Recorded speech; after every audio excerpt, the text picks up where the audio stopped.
part of the problem in underserved neighborhoods is if all you see is symbols of success are gang members and drug dealers, then why is anybody surprised if that's who you become? And if you have people in your family who've not gone to college, then why does anybody think you're going to go to college? If you don't have engineers in your family, why does anybody think you're going to become an engineer? Now, you can do it because you're God's child and you're amazing. You can do anything you want to do.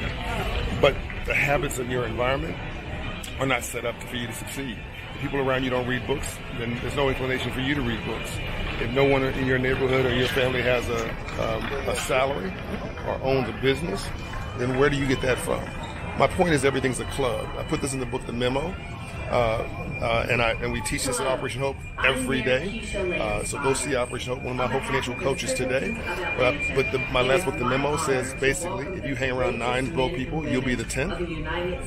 The opposite's also true. You hang around 9 success stories, you'll be the 10th. So what club are you in? That's the point of this video, right?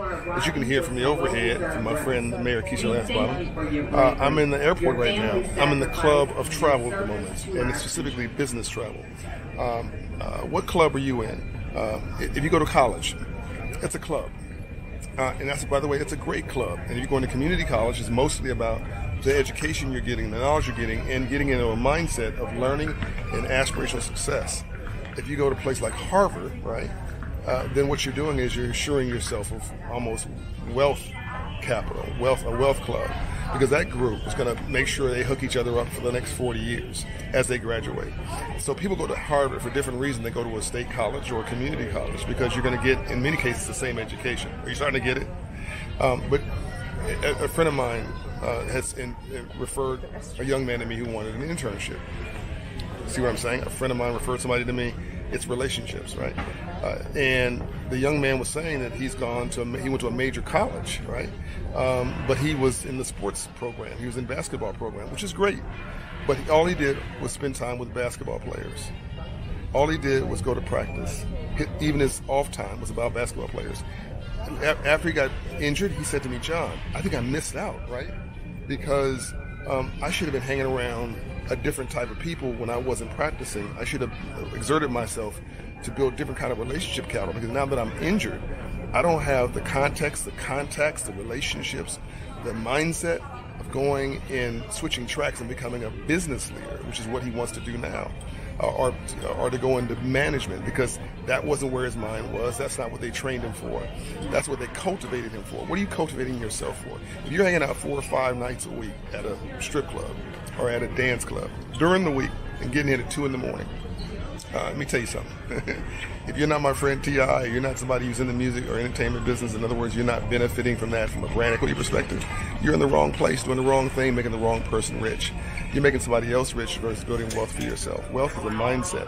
Rich is in your hands. So this is a really important conversation. I'm going to cover it in detail in my next book, Building on Relationship Capital, talking about the club. What club are you in? Who are you hanging around? Who are your friends? What's your relationship like? What's your friendships like? Look around you.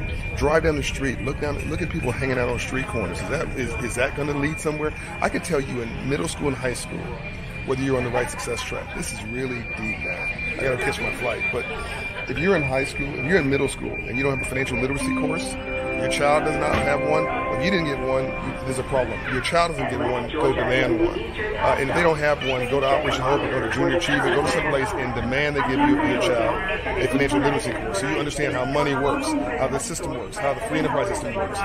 If you're in high school and you don't have a computer class by 10th grade, there's a problem. You need to demand one and go get one for your kid or for yourself, because all of the jobs in the future are going to be about technology. And you need to have a computer class if you want to compete, if you want to be relevant. If you're using your smartphone like a dumb phone, hello, everything you want to know is in that phone. Just Google search it. But all we're using it for oftentimes is entertainment. You see what I'm trying to say?